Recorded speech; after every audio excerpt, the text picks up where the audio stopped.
Hey everyone, today we're gonna talk about the best top laners for ranked solo queue, the ones that get you most elos, because you gotta play the best champions if you really want to get elo. Now let's get into it. First, we're going to start with Camille. Camille is the best champion right now for top lane, the number one. And the reason for that is because her scaling is amazing, her laning phase is super powerful, she doesn't have that many counters, Renekton is one, every other team you can play against in the skill matchups.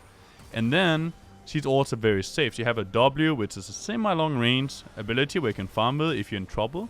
And you can also heal up with a W. Plus you have your shield from your passive, which is incredible whenever you're getting ganked and other things.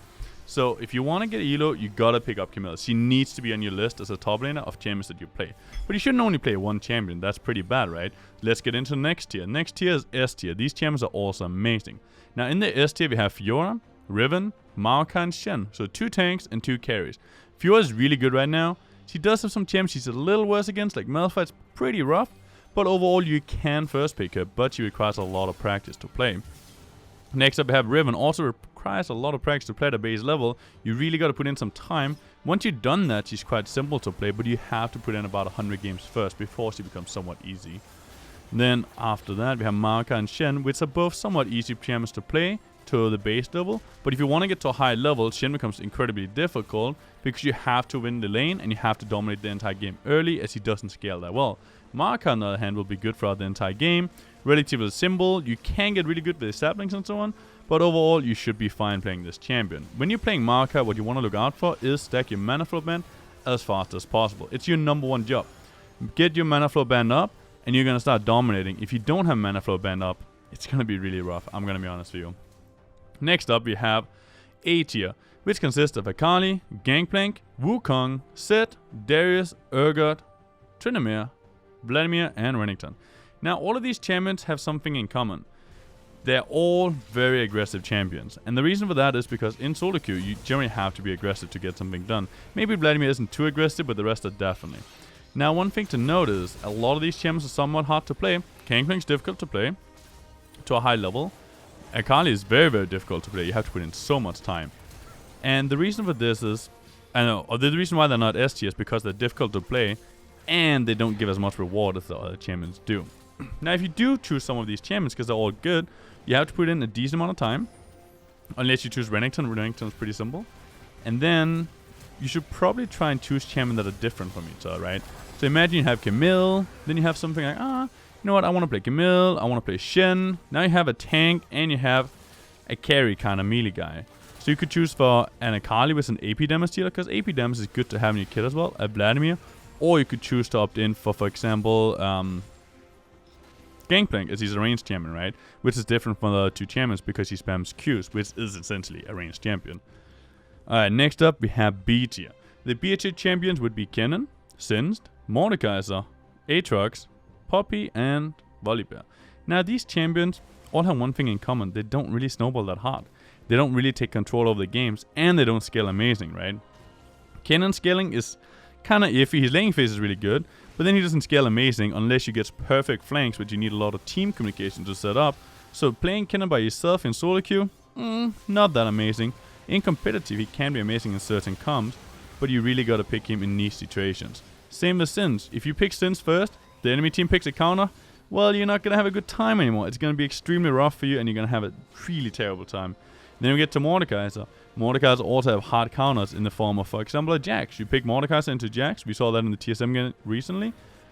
Golden Guardians picked Mordekaiser. Broken Blade picked Jax. Jax took over the game. He dominated. So this is a really hard matchup as well. So picking these champions first is really difficult. Then we get to Aatrox. Aatrox you can actually pick first, but he's just not that good right now. He's not really amazing into anything. You have to outplay your opponents to be useful, and if you don't play better on them, you're just not going to do much. Then Poppy, well, Poppy is a counter pick only. If you don't really use it as a counter, it's going to be kind of rough there too. And last but not least, we have Volibear, which, I mean, his laning phase is amazing, but again, he doesn't really scale that hard, and he's kind of easy to gank. So there's a lot of problems with these champions, and that's why they only beat you.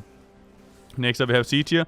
We have Garen, Kled, Sion, Cho'Gath, Ornn, Yasuo, Gnar, Hecarim, and Rumble. These are champs I would honestly say, just stay away from them. You don't need to put time into these champs. If you want to play one of them, they're good enough to be played.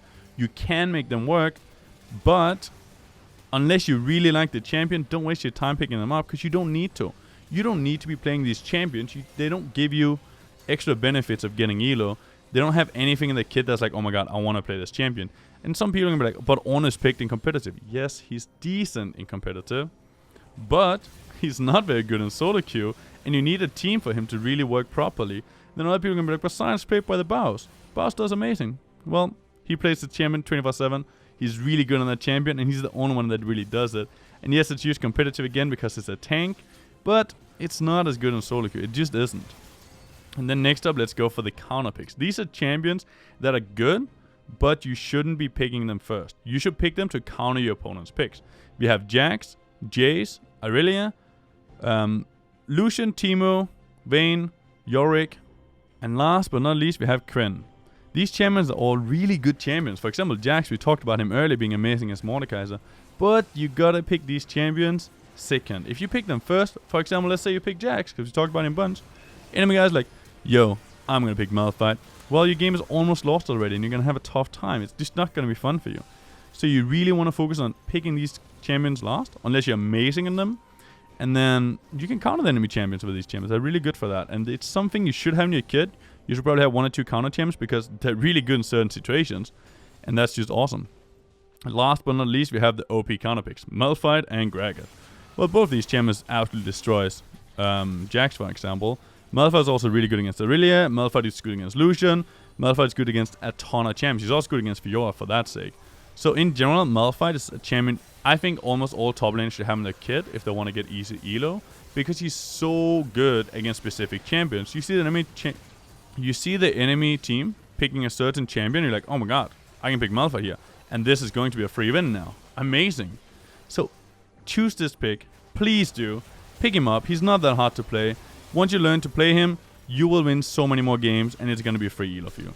Now, the second OP counter pick is Gragas. Gragas is very difficult to play. So if you're picking up Gragas and you're thinking, oh my god, I'm going to pick this guy, it's a counter pick, wickd told me, it's going to be amazing, and then you just feed your ass up because he's really hard to play. So I would say don't pick up Gragas unless you want to put in a considerable amount of time. Generally, I wouldn't recommend anyone to pick up Gragas. He is really, really good in specific situations, but outside of those situations, he's not that amazing. And you gotta get into those situations, and you also have to put in a lot of time. So the reward for putting in the time is not worth it unless you love the champion. But you gotta do what you gotta do. Now, if you like this video, tell me what you think, leave a comment, and I'll see you guys next time. Peace, boys.